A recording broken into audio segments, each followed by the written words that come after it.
Salut à tous, épisode Sunweb numéro 5. Tiens donc, pourquoi est-ce qu'il y a un changement dans l'appellation? Vous allez voir, on a des raisons pour ça. On va s'occuper de recrutement pour l'année qui suivra, 2021. J'espère que ce que je vais vous proposer vous plaira. Normalement, ça devrait être vraiment rigolo. On va avancer cette saison en fait et se rapprocher de la fin d'année où on a des échéances plutôt sympas, mais je vais vous montrer ça juste après. Alors, pourquoi est-ce que j'ai changé de miniature et pourquoi est-ce qu'on passe sous Sunweb numéro 5? Tout simplement parce que Benoît, je considère qu'il est sauvé, il a plutôt fait une très bonne année. Peut-être qu'elle n'est pas terminée, on verra bien. Mais je n'arrête pas pour autant parce que j'ai plein d'autres choses à faire avec cette équipe Sunweb. Allez, le moment est venu, on est au lendemain du Tour de France quasiment. Le moment est venu de choisir le sponsor pour l'an prochain. J'ai pas de doute parce qu'en plus Sunweb IRL s'est encore engagé 3 années dans le vélo, avec cette équipe. Donc pourquoi abandonner une équipe qui existe et qui va continuer à exister? Voilà. Ensuite, le lendemain, c'est évidemment l'ouverture du marché de recrutement. Casper Asgren, c'est lui sur la photo, sera, et vous avez aussi voté majoritairement pour lui, sera notre leader flandrien. On espère lui concocter un petit palmarès de derrière les fagots.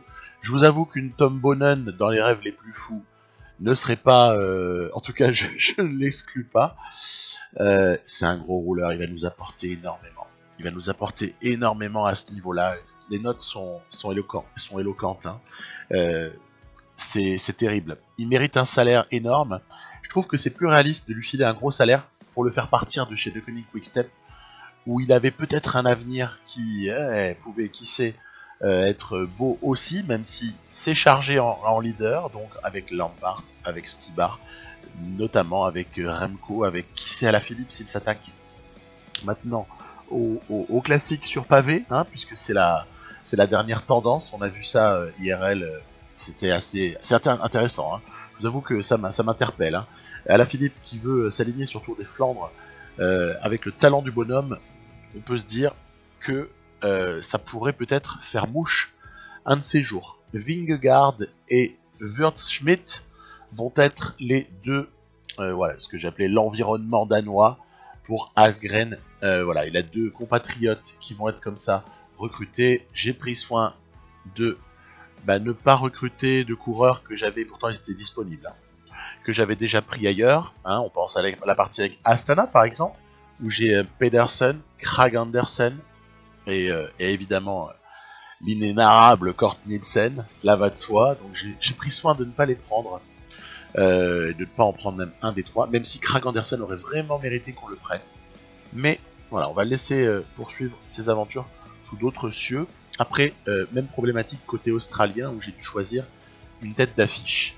J'ai dû choisir comme tête d'affiche Jack Haig, qui, à mon avis, chez Sunweb, dans la config que j'ai bâtie là pour l'année qui suit, aura peut-être un rôle à jouer, qui sait, sur un grand tour.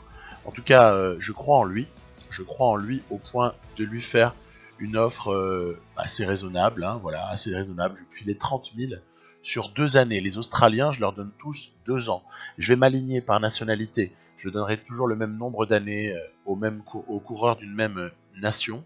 Et après, on passe à la prolongation ici de nos jeunes Australiens. Hindley, ici, qui, à mon sens, peut faire des belles choses. Hein.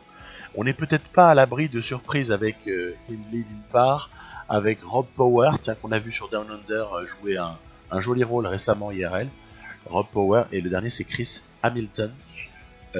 Voilà, on va voir juste après. Petite parenthèse, j'en profite puisque j'ai un tout petit peu d'avance sur la bande vidéo. Pour Michael Matthews, je n'ai pas repris puisqu'on l'avait beaucoup utilisé avec Lotto Soudal. Et pourtant, Dieu sait si Michael Matthews est un coureur que j'adore. Voilà, il faut faire des choix. Donc ici, c'est Chris Hamilton qui nous rejoint pour gonfler ce contingent australien, puisqu'il y a une forme de tradition là, australienne. En tout cas, il y a plusieurs types. Ils sont jeunes. J'ai pas envie de perdre l'esprit Sunweb, donc à partir de là, on les prolonge. Et le 5e larron australien, c'est évidemment Michael Storer. Alors lui, je l'avais aussi naguère chez Lotto Soudal, mais comme il n'avait pas joué un rôle majeur et comme il n'était pas encore très développé, c'est beaucoup moins grave de le reprendre ici, puisqu'en plus ça s'inscrit dans la continuité. Je serais pas allé le recruter si je ne l'avais pas déjà chez Sunweb. Voilà, vous avez tout compris. Ok, pour les Danois et les Australiens, on est bon. On est bon. Et puis en plus, il faut faire gaffe aux finances, parce que mine de rien, on n'est pas non plus en finance infinie, hein, attention, hein, attention. Après, on passe, oh bah tiens, à un génie polonais, à Michał Kwiatkowski, donc qui est un coureur, moi, que j'adore. J'ai jamais eu le loisir de pouvoir le prendre dans une de mes parties. Ce sera le cas ici chez Sunweb, et on va essayer de lui donner un rôle maximal. Petit retour, pour commencer, petit retour sur ses faits de gloire, juste après l'avoir un petit peu approché. Je vais vous montrer ça juste après. Maïka, ouais, n'est pas en fin de contrat, hein, donc on ne pourra pas accompagner Kwiatkowski par Maïka. Les notes la World DB l'a un peu saccagé, et quelque part ça ne me déplaît pas, parce que le défi n'en sera que plus intéressant. Par exemple, la note en contre-la-montre 76 ou en montagne à 73, je trouve qu'elles sont totalement abusées. Totalement abusées. Bon, on en reparlera, on aura l'occasion.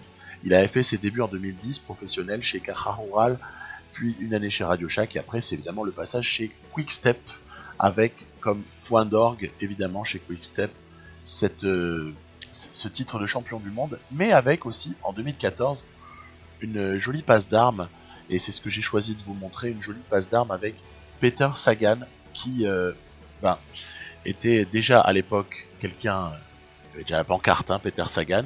Kwiatkowski, tout le monde le connaissait, en plus ces deux-là se sont fréquentés même dans les catégories de jeunes, ils se sont fréquentés, et d'ailleurs assez souvent Kwiatkowski a damé le pion à Peter Sagan, qui pourtant faisait preuve de panache, mais peut-être justement un peu trop. Mais sur ces Strade Bianche, je pense pas, 2014, hein, c'est une très belle édition, parce que ce final avec ces deux gros champions là, c'est juste énorme. On voit ici, voilà, on est à quelques kilomètres de l'arrivée, passage sous la flamme rouge, on va donc aborder le mur de Sienne, et ce qui va se passer, c'est que le punch de Kwiatkowski, ici, va avoir raison de Peter Sagan, qui se fait surprendre. Il se fait surprendre, Sagan. Est-ce qu'il se fait surprendre, ou est-ce qu'il avait une forme de résignation? Ouais, peut-être parce qu'il sait que Kwiatkowski va peut-être un tout petit peu plus vite comme ça sur du... Il est pentu, hein, le mur de Sienne. Hein. Donc, en tout cas, pour moi, c'est un truc dont on peut se souvenir. C'est Strade Bianche 2014 avec Kwiatkowski qui dame le pion. Et puis, c'est pas n'importe qui arrive en 3, hein, c'est Valverde. Hein. Bon, ensuite, en 2015, il y a une année avec la victoire à l'Amstel. Moi, je trouve qu'il subit une petite forme de malédiction du maillot arc-en-ciel, comme on en a vu pas mal de fois avec des récents champions du monde. Et puis après, il y a évidemment toute cette aventure chez Sky, Ineos, avec quelques performances plutôt intéressantes. Il y a notamment la victoire à Milan-San Remo. Il y aura une victoire sur Tirreno. Il y aura comme ça quelque chose avant un fléchissement en 2009 où il a lui-même avoué en avoir un petit peu marre, peut-être avoir un petit peu mentalement moins envie. Mais pour moi, il y a 2017 sur les Strade Bianche. Regardez, il part ici. Il part à cet endroit-là où je vous ai montré avec une flèche. C'est énorme, c'est le final, hein, des Strade Bianche. Donc, on est donc à oui, environ, allez, je sais pas comment dire, 20 et quelques kilomètres de l'arrivée, voilà, hein, environ. Il est parti, allez, petite vingtaine, on va dire, petite vingtaine. Il est parti à un moment donné où on pouvait pas trop s'y attendre, donc c'est pas dans une difficulté particulière. Et derrière, en fait, c'est incroyable, mais derrière, il ne va cesser de croître, de faire croître son avance, et il va aller comme ça s'imposer en solitaire, en partant d'extrêmement loin sur cette classique qui est quand même très souvent disputée avec une opposition assez fréquemment très délicate. Hein. Il y a souvent beaucoup de coureurs très forts. Et puis là, en fait, Kwiatkowski qui part et au final, personne s'entend suffisamment à temps pour aller rouler derrière lui et il s'impose, voilà, en contrôlant un petit peu, hein, quelque part, en contrôlant ici dans la montée vers Sienne. Donc très joli scénario de victoire. C'est sa deuxième. Il prend une deuxième Strade Bianche. Nul doute que j'ai dans l'esprit d'aller lui en chercher une troisième très prochainement. Vous me connaissez, hein, je suis un peu glouton. J'aime bien j'aime bien les séries comme ça. Donc voilà, très très joli. Il suffit de regarder le top 10 pour s'apercevoir de la concurrence cette année-là. Alors on poursuit le rythme de nos recrutements. Donc on va lui proposer à lui aussi un contrat extrêmement intéressant. C'est normal, pour lui demander de partir de chez Ineos, il faut qu'on soit un petit peu plus attractif. Alors il y a le statut, évidemment, qui peut l'attirer. Attention, ouh là là là, c'était pas loin d'être délicat. Je vais lui donner le même salaire que Asgren, voilà. Et puis, si Benoît, dans un moment de renégociation, l'année suivante, veut être aligné sur les deux autres, il le sera. Et s'il veut plus ou moins, suivant ses résultats entre-temps, eh ben on s'adaptera. Mais voilà, j'établis un salaire max, entre guillemets, dans mon équipe. Et des salaires aussi un petit peu entre 20 et 30 000 pour certains types de coureurs. Bon, vous avez compris, j'essaye de faire en sorte que l'échelle salariale soit correcte. J'ai pris 2 Polonais, Bernas et Marzinski, l'ex-Lotto Soudal, donc dans la partie, pour venir apporter un petit peu de compagnie polonaise à Michał Kwiatkowski. On est parti du côté des Allemands maintenant. Il y a Nick. Alors là, je vais vraiment rester sur les mecs qui étaient présents déjà chez Sunweb et que je ne veux pas abandonner, notamment parce que Arndt, qu'on a ici en négociation, Arndt est un Flandrien qui a de la valeur pour ce qui est d'apporter son soutien, un équipier assez valeureux. Sutterlin également, donc lui aussi à ce statut d'équipier flandrien. On a vu qu'il était capable aussi de faire autre chose, puisque je l'avais aussi emmené sur le Tour de France. Il est assez gourmand, je trouve que 28 000, c'est un petit peu cher. Les Allemands, je les signe sur 1 an. Comme ça, si j'ai un changement stratégique l'année qui suit, après tout, on n'est pas marié avec l'Allemagne, même si c'est un peu les origines de... Enfin, en tout cas, il y a une part de l'histoire de cette équipe qui était écrite avec des coureurs allemands, mais on n'est pas non plus tenu de s'y soumettre de manière éternelle. Canter, c'est aussi le 4e larron que je vais retenir du côté donc de mes coureurs allemands. C'est un jeune sprinter, on va voir. S'il effectue des progrès intéressants, pourquoi pas prolonger l'aventure. On verra bien ce que ça donne. Sharman, c'est très très cher, il veut beaucoup d'argent. Je suis pas sûr d'avoir assez d'argent en fait pour réaliser tout ce que je souhaiterais pouvoir faire. C'est pour ça que je suis obligé d'établir des petites priorités en fait. Voilà. Donc on verra bien ce qui reste à la fin. On passe à la Belgique maintenant. On verra bien si il nous reste de l'argent, alors on ira chercher un coureur peut-être supplémentaire intéressant. Et puis s'il nous reste pas d'argent, eh bien on fera avec ce qu'on a qui peut aussi progresser, etc. Vous avez vu, Loïc Vliegen m'intéresse aussi parce que mine de rien, en équipier flandrien, je suis pas non plus, il n'y en a pas tant que ça. C'est pour ça que je préfère quand même assurer le coup. Bon après c'est pas non plus la peine d'avoir 7 mecs avec au moins 74 en pavé, faut pas non plus déconner. Mais bon, on va voir. Bacart m'intéresse aussi, mais je trouve que dans la négo, ça me convient pas. Ces demandes ne me conviennent pas. Du coup, j'attends un petit peu par rapport à ces deux-là, à Vliegen, pour lequel 21 000, j'hésite un peu, à Bacart, pour lequel la négo me plaît pas des masses. Et par contre, je vais prolonger Ilan Van Wilder. À l'origine, j'avais éventuellement pensé à Dylan Teuns pour venir gonfler le contingent belge. Mais là aussi, j'ai changé un petit peu d'option. Et je crois qu'en fait, le contingent belge va être assez réduit. On va peut-être rester sur Benoît et le jeune Van Wilder, qui quand même est un vrai espoir. Et puis après, ma tête d'affiche pour les Pays-Bas, vous l'avez vu juste avant, ce n'est pas Wilco Kelderman, qui est quand même quelqu'un que je ne veux pas abandonner, malgré ses notes un petit peu piteuses.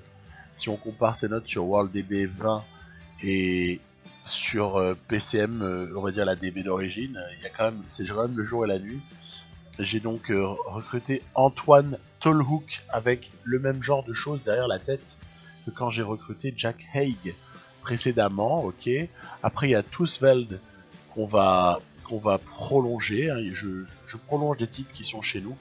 Eekhoff aussi, hein, le jeune Niels Eekhoff qui a été disqualifié au moment du championnat du monde des jeunes l'année dernière, voilà, disqualifié pour soi-disant une conduite illicite par rapport à un abri, hein.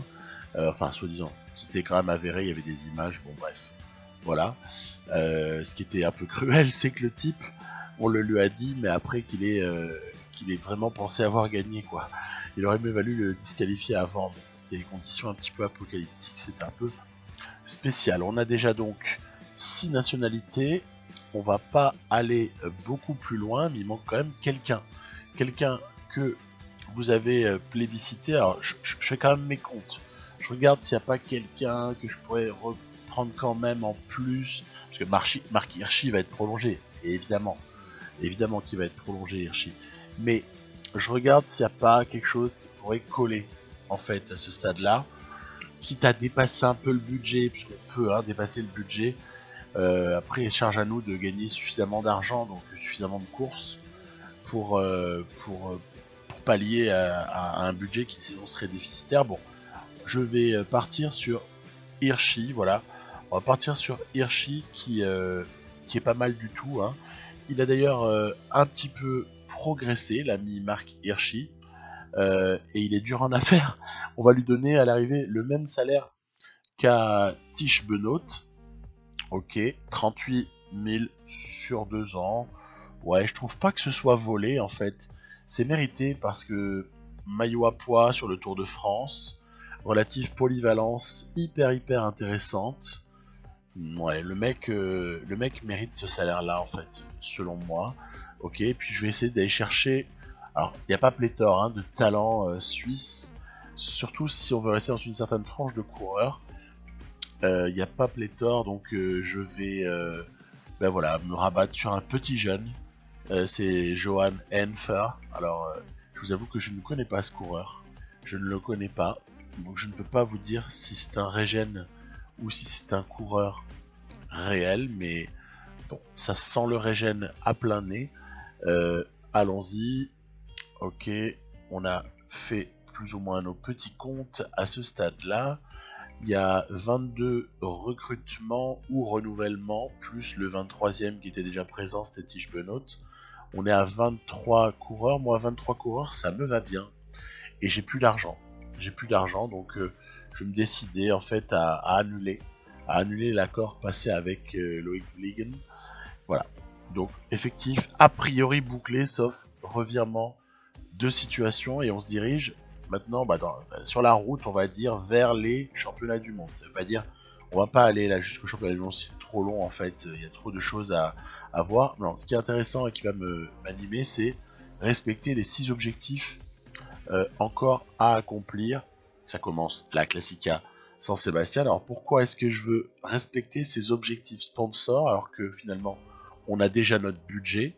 On pourrait se permettre de dire bah voilà, c'est bon, on a déjà le pognon, on s'en fout de... Bon, ouais, mais je suis d'accord, sauf qu'en fait c'est parce que je veux quelque part, voilà, c'est un petit défi personnel que d'essayer comme ça de remplir des objectifs du sponsor. Donc à ce titre-là, on va essayer, on va essayer de bien figurer.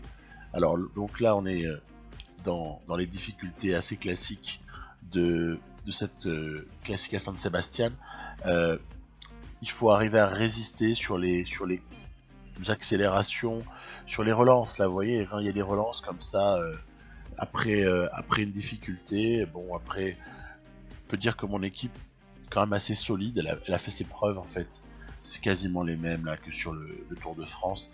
Cette équipe-là a fait ses preuves et on n'est pas vraiment inquiet quant à notre capacité à emmener. C'est dommage, j'aurais aimé emmener Hirschi assez loin, mais il a un bonus, il a un malus, en l'occurrence malus du jour, qui me pose souci. Ça va être difficile pour lui, du coup je vais me rabattre sur Tish Benoît qui lui au moins n'a pas une forme négative et Et on voit qu'Alaphilippe en plante une sérieuse, magnifique. Après sur la relance, il remet encore un écart considérable à tout le monde. Bref, heureusement que j'ai Michael Matthews et Mark Hirschi pour essayer de reprendre Alaphilippe. En plus, c'est une descente maintenant. Alaphilippe dans une descente pour arriver à le reprendre, c'est quand même costaud. Donc on roule à on roule à toute blinde pour essayer de rattraper Julien. Voilà. Et on va peut-être quand même y arriver à le reprendre à voilà comme ça 2 km de l'arrivée. On va le reprendre, même 1,5 km. Et du coup, je vais tenter vite une contre-attaque en me disant allez, peut-être qu'il est fatigué et du coup, il réagira pas. Et ça nous permettra peut-être de nous imposer un petit peu à l'arrache comme ça. Et pas du tout. Accélération sensationnelle de Alaphilippe qui vient comme ça tout exploser. Par exemple, vous voyez, tiens, celui qu'on n'a pas recruté, Maximilian Schachmann, qui est deuxième sur cette Classica, qui va très très vite lui aussi au sprint. C'est un espèce de sous Alaphilippe, Schachmann, une espèce de sous Alaphilippe, et c'est déjà pas mal du tout. Bon, voilà, pas eu l'argent, sinon j'aurais pris. En même temps, c'est bien aussi puisque ça nous fait du défi. J'avais simulé ensuite l'étape 1 du Tour du Benelux qui a été remporté par Groenewegen. Et puis voilà, évidemment il y a un contre-la-montre par équipe à jouer. Je ne peux pas passer à côté tellement j'aime ça. Donc les contre-la-montre de ce type, j'ai envie de les jouer. Pour les gagner ou pas d'ailleurs, hein, c'est pas tellement ça la question. C'est que j'adore jouer les contre-la-montre. Alors à l'intermédiaire, allez, on est bon. On est bon à l'intermédiaire, ce qui veut dire que on est plutôt parti pour une performance très correcte. Allez, il faut essayer de terminer le plus proprement possible. Ah là, dommage. On a perdu du temps sur la deuxième partie du parcours par rapport à Mickelton Scott, mais on n'est pas loin. On finit quand même quatrième à 5 secondes. Ça va, il n'y a pas non plus scandale. Alors du coup, ça permet de se dire, allez, j'ai envie de voir sur les étapes un peu importantes de ce Tour du Benelux si on n'est pas capable d'aller chercher quelque chose. Donc évidemment au niveau des sprints, je ne m'acharne pas.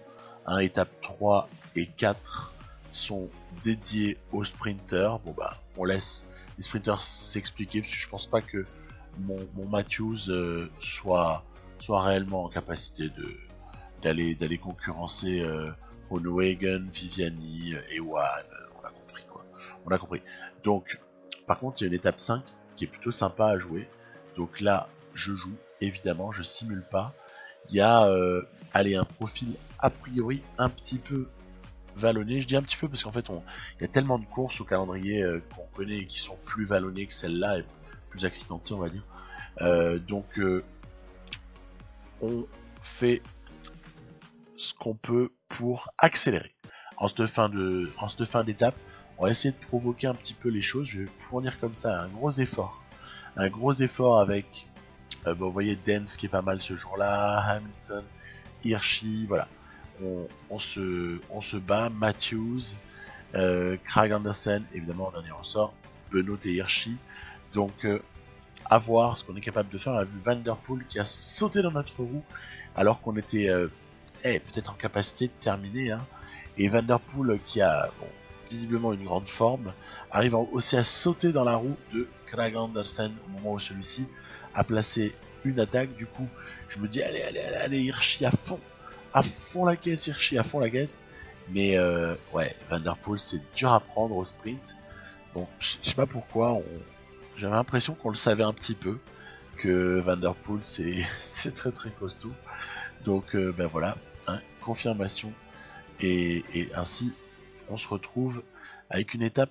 C'est dommage de ne pas l'avoir ramassé. Il y avait une belle bonif de 10 secondes qui aurait pu nous placer encore un petit peu mieux au classement. Après, ça enchaîne avec une étape 6 que je simule avec encore une fois une victoire d'un sprinter et je vous le donne en 1000, Groenewegen. Étape 7, ça se joue. Ça se joue parce qu'on n'a pas beaucoup d'écart au général, on n'a pas beaucoup de retard. Aïe, qu'est-ce qui se passe? Justement, j'allais vous dire que Mark Hirschi était pas trop mal placé au général du tout, et qu'il pouvait éventuellement ambitionner quelque chose. Après ça, c'est un tour du Benelux, vous avez vu le vent ce jour-là? C'est juste énorme quoi, le peloton il est en file indienne, tellement, tellement ça souffle, c'est assez impressionnant. Ouais, je pensais pas qu'il n'y avait pas de pavés sur celui-là. S'il y avait eu des pavés, je pense que Groenewegen, il aurait sauté. Et ça aurait été un petit peu, on aurait eu qu'à ramasser les morceaux, en fait, hein, avec nos coureurs, surtout avec Benoît par exemple. Mais pas que, hein. Et en l'occurrence, il n'y a pas de secteur pavé sur cette 7ème étape. Voilà, ben c'est comme ça. Et par contre, il y a des côtes dans le final qui sont assez énormes. Et donc, on va essayer comme ça d'accélérer, de provoquer un petit peu les choses, comme j'en ai l'habitude, pour voir si on pourrait peut-être lâcher Groenewegen. Ce serait intéressant. Et se rapprocher ainsi d'une victoire éventuelle, quoi. Hein. Sur la relance, regardez, c'est rigolo. Sur la relance, Dance et Krag Andersen ont réussi à s'échapper. Du coup, je ne vois aucune raison d'essayer de les rejoindre. Au contraire, il faut que Benoît et s'il le peut, s'il arrive à rentrer, Hirschi, voilà, c'est fait. S'il arrive à rentrer, Hirschi, ils économisent pour peut-être jouer un rôle un petit peu plus loin. Sait-on jamais. Donc, Wout van Aert, c'est le gros bonhomme de cette étape 7. Pourquoi? Parce que il fait un boulot monstrueux pour emmener Groenewegen dans sa roue. Donc un très très très gros Wout van Aert. Bon, acceptons-le encore une fois. Le gars est tellement fort que oui, très bien, pas de souci.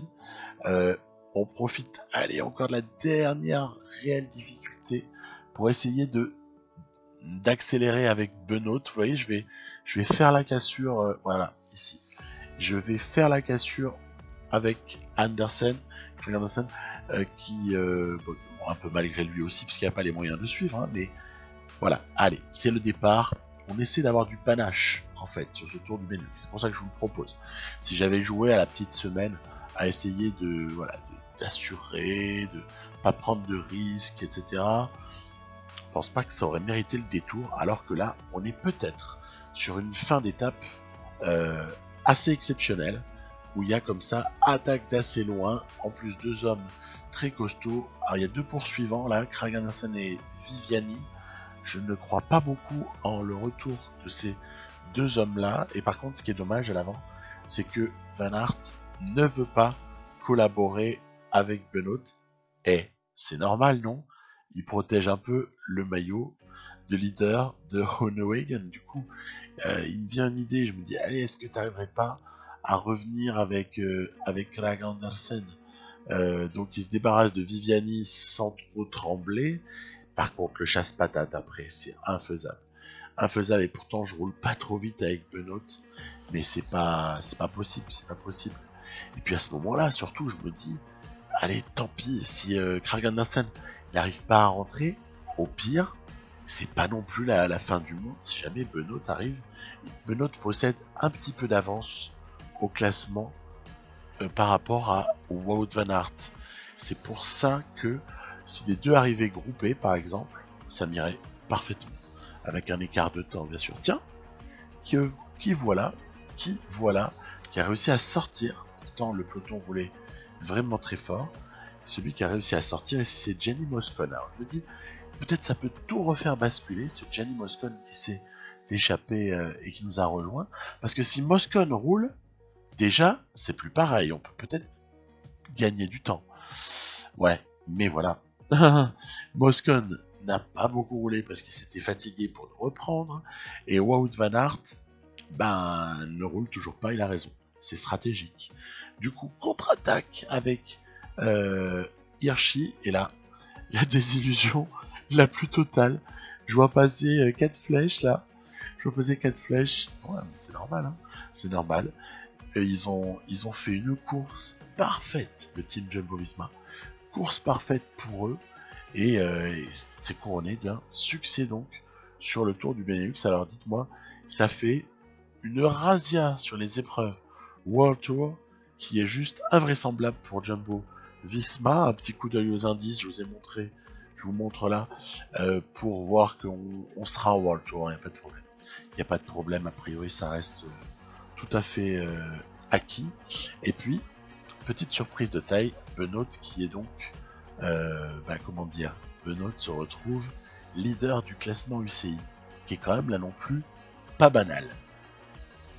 On aborde après la C-Classics, donc la classique de Hambourg, hein, cette classique assez intéressante, même si elle est un peu plus facile à jouer dans PCM que ce qu'on peut observer dans la réalité, où souvent c'est quand même un sprinter qui s'impose à Hambourg. Dans la réalité, il y a moyen de filouter, de filouter quelque peu. On voit là que dans le final, il y a toujours cette cuvette par rapport à laquelle on peut durcir les choses et arriver à peut-être faire exploser certains. Donc c'est ce qu'on essaye de faire, hein. Je ne vais pas me priver de ce scénario là, enfin d'essayer de l'exploiter en tout cas. On va voir. Donc on est présent à l'avant, les forces de notre côté sont Hirschi, Kragh Andersen, Benoît, Matthews. Alors savoir lequel on peut essayer de privilégier. À mon sens c'est quand même plutôt Matthews ou Kragh Andersen qui peut faire quelque chose. Attention, ça s'est échappé là, il y a trois mecs assez dangereux devant, notamment Sepp Van Mark. Donc je pense qu'il faut essayer de réagir. Je lance donc mon va-tout avec une accélération de Hirschi suivie d'une accélération de Kragh Andersen qui ensuite permet à Matthews de partir pour essayer de conclure tout ça. Il y aura un beau retour de Van Mark, mais insuffisant. Voilà. Donc, victoire. Ça va, hein, elle n'est pas volée non plus. Victoire pour Michael Matthews sur la C-Classics. Donc, c'est pas mal, puisque c'était aussi un objectif du sponsor. Ils demandaient top 5, et prendre à ce moment-là la victoire nous rassure. On va parler championnat du monde. Et voilà, ce sera l'Australie. Je vais les disputer avec l'Australie. J'ajuste un petit peu, comme vous le voyez là, ma sélection. C'est dommage, il y a par exemple Richie Porte et Rohan Dennis qui ont décliné. Alors, pourquoi pas, hein, ça peut s'éditer. Hein. On peut éditer ça, mais je vois pas de raison de le faire. J'ai envie de laisser le jeu décider, même si un peu paradoxal que Rohan Dennis ne veuille pas, mais pourquoi pas, il veut peut-être se concentrer sur l'épreuve de contre-la-montre individuelle, par exemple, ce qui se comprendrait, ça aurait du sens. Et puis après, là, on va plonger un petit peu, dans cette fin d'épisode, on va plonger dans la Vuelta. Alors, c'est du profil 2017, j'ai pas choisi, ça s'est fait tout seul, j'ai laissé. Et le sponsor nous demande là une victoire d'étape, hein, comme vous l'avez peut-être vu sur un screen un petit peu il y a quelques minutes. Donc la victoire d'étape, a priori, c'est pas quelque chose d'infaisable. On est ici sur l'étape 8. J'ai essayé de sélectionner des étapes sur lesquelles j'avais peut-être une chance d'aller la chercher. Mais c'est bon, j'ai dit peut-être, voilà, d'accord. Donc voilà, c'est pas pour autant que c'est vraiment évident à faire. Surtout que, en fait, dans ce final, par exemple là de l'étape 8, elle est intéressante, hein. Je développerai un petit peu plus cette étape 8 prochainement dans mon épisode Corandon numéro 26 là, où on joue la Vuelta 2017, mais on la joue vraiment avec plus de... Les résumés sont plus longs. Julien Alaphilippe était imprenable sur cette arrivée là. Après c'est pas drame pour nous, hein. C'est pas un drame. Allez, déjà ce qu'on va chercher au moins sur ce coup là, c'est un top 5. Et donc on se rapproche un tout petit peu de l'exigence du sponsor qui veut victoire d'étape. Allez, donc qu'est-ce qu'il y avait à faire sur Alaphilippe avec nos coureurs là et leur forme actuelle? Bof, pas grand chose. Un autre objectif, et après on retournera sur la Vuelta. Un autre objectif de cette fin de saison, c'est la classique de Bretagne-Ouest-France. C'est-à-dire en gros ce que nous on connaît sous le nom de Plouay, évidemment. Donc on y va. Ça, c'est toujours intéressant à jouer. Moi c'est une course de fin d'année là que j'aime toujours disputer. quelle que soit l'équipe avec laquelle je joue, parce que elle réserve bien des surprises, et au final, la victoire n'est pas si automatique que ça du tout. Et pourtant, j'emmène une équipe pas trop mauvaise là. Hein.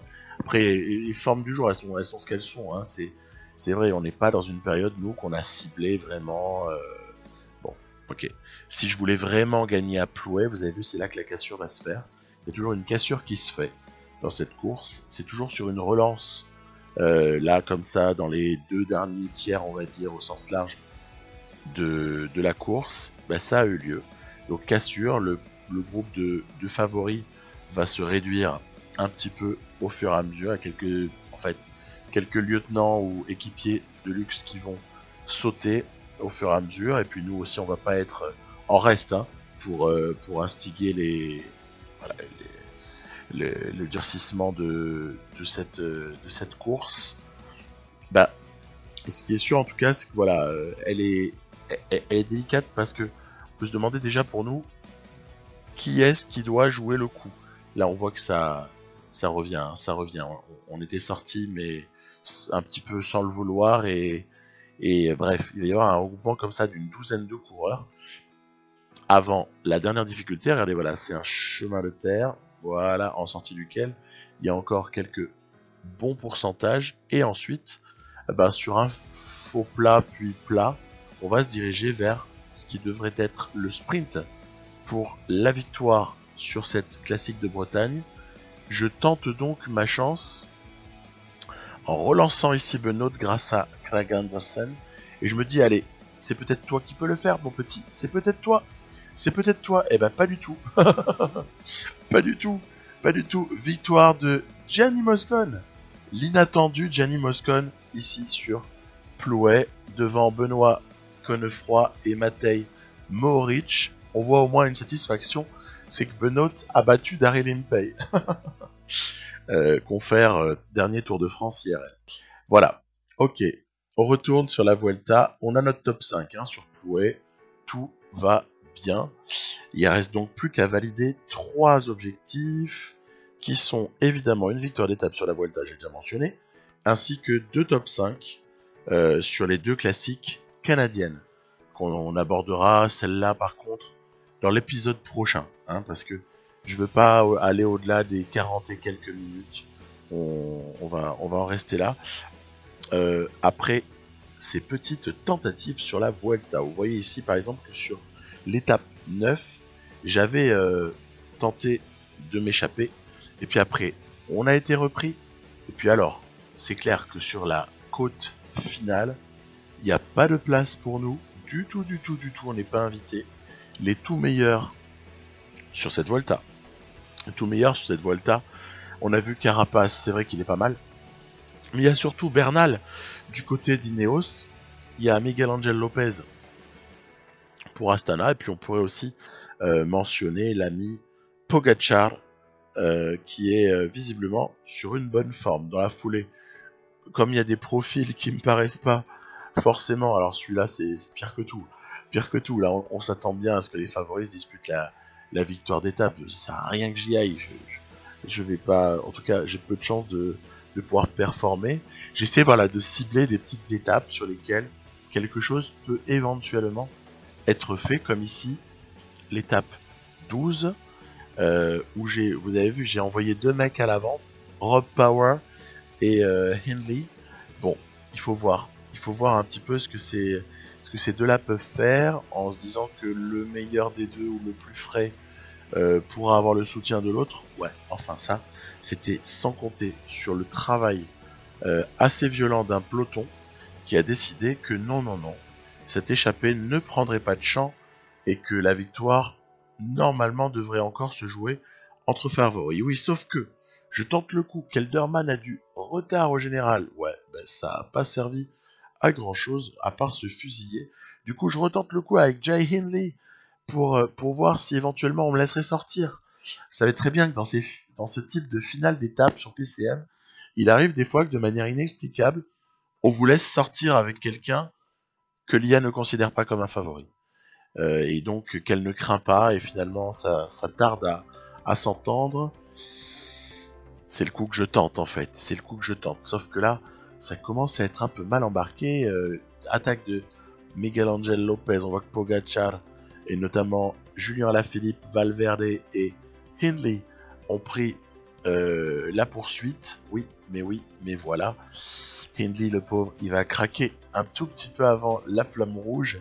C'est trop dur, c'est trop dur, c'est trop dur. Et c'est Valverde qui va s'imposer devant Julien Alaphilippe et Pogacar. Donc, bon, pas à rougir non plus hein, quand on voit le pédigré des mecs qui font top 3. On a compris qu'il va falloir être patient. Il va falloir être patient. Après, je me dis, t'as emmené un sprinter sur l'étape 13 là. Il y a peut-être moyen de, jouer un coup, non? Pourquoi pas? Alors du coup, ça m'a quand même pas empêché d'envoyer en échappée. Alors c'est le petit Hamilton qu'on avait vu sur le Tour de France aussi. Je l'ai envoyé en me disant, tu sais jamais, la petite bosse finale là peut éventuellement nous permettre, voilà, d'essayer de faire une petite différence. Et derrière, après, qui sait de bénéficier de une certaine apathie. Ouais, en fait, l'apathie, il n'y en a pas. Parce que les équipes de sprinters, on a notamment vu Bora Hansgrohe de Sagan, ainsi que la Lotto Soudal de Caleb Ewan qui s'impose d'ailleurs, qui avait durci la course de façon à ce que notre échappée soit totalement réduite à néant. Bref, vous l'avez compris, sur cette Vuelta, l'objectif victoire d'étape, il n'est pas gagné d'avance. Alors, c'est ce à quoi je m'attacherai dès lors que je vous présenterai l'épisode 6 de cette série Sunweb, épisode 6 prochainement, où, allez, au pire, il y a l'Angliru, un tout petit col comme ça à l'étape 20, ouais, bah, au pire, on ira s'imposer à l'Angliru, au pire, hein, vous voyez. Non, je fais preuve de suffisance, c'est humoristique. C'est pas gagné, on verra bien ce que ça peut donner. Ce qui est clair, c'est que y a du défi avec Sunweb, un petit peu à l'image de ce championnat du monde aussi, où j'essaierai d'aller décrocher la timbale avec Jack Haig. Donc ça, ce sera là non plus pas une partie facile. Et bon, après, on aura le Tour de Lombardie, où vous doutez peut-être de qui pourrait être mon leader là-bas. En tout cas, c'est une grosse possibilité. Et puis voilà, après des tas d'aventures, parce qu'au final, on a renouvelé un peu voilà, le type de coureur que je vous propose d'habitude. Et évidemment, il y a Tish Benoît qui est présent, mais par contre, avec les Kwiatkowski, Asgren, et puis Haig, Tolhoek, on a bien de l'avenir là sur cette partie. Il y a beaucoup de choses à faire, sans compter les petits Rob Power, Chris Hamilton et Jay Hindley, pourquoi pas. Bref, il y a pas mal de choses, il y a du potentiel. Je vous dis à plus, bye bye.